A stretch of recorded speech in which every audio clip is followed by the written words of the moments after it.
Today, let's talk about the power that comes from your relationships. Now, some of you might be thinking, what do relationships have to do with the multifamily real estate business? And I'm going to tell you everything. This business is a team sport, and your success hinges on your ability to build and then nurture relationships. Now, I'm sure you've heard the saying, your net worth is your network. It's absolutely the truth, especially in this business. Now, let me say this, however. When I speak of relationships, I consider them friendships. That's how I suggest you approach the relationships you're making to build your business, any business. Now, how you treat others in those relationships that you build in this business is frankly one of the most important pieces of this business.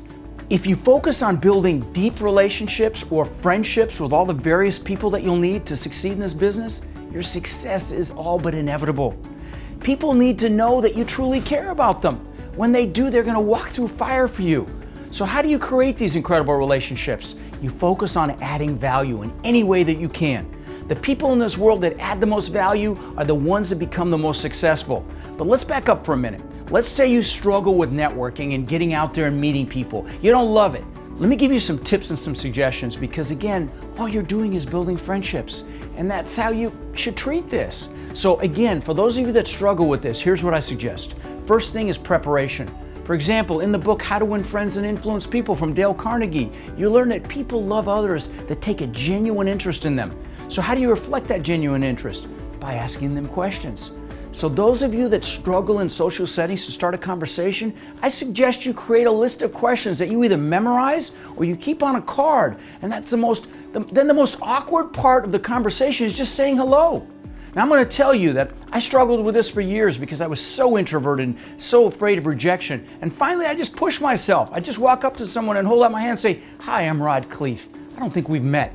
And then I just start asking them questions. Now, when you do that, not only are you driving the conversation any direction you want, but people love that conversation because they're the ones doing most of the talking. But I got a little ahead of myself. So what's the first thing you have to do?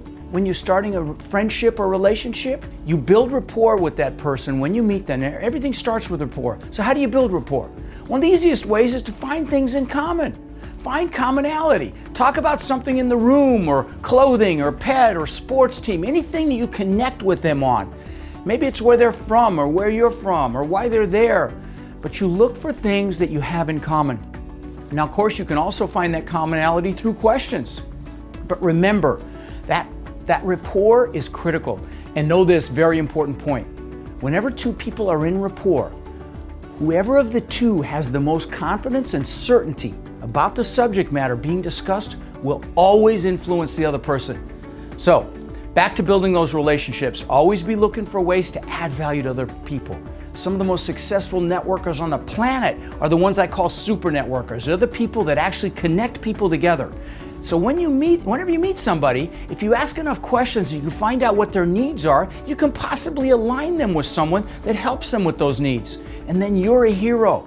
You've made an instant friend. Now, it's also important to be passionate about whatever it is you're discussing and really life in general. The passionate people are the ones you remember. They're the ones you want to be around. Remember, people will forget what you said, but they'll never forget how you made them feel. Being caring and genuine and truly interested in them makes them feel fantastic. Like I said, your success hinges on your ability to build those relationships, or friendships rather, in this or any business. Your ability to influence stems from the quality and the depth of those relationships. In the multifamily business, you're building relationships with brokers, property managers, lenders, insurance brokers, investors, and even partners. Work towards deeper, more meaningful relationships, and like I said, your success is inevitable. I'm Khleif, wishing you amazing relationships that result in you living a life with incredible passion and massive success.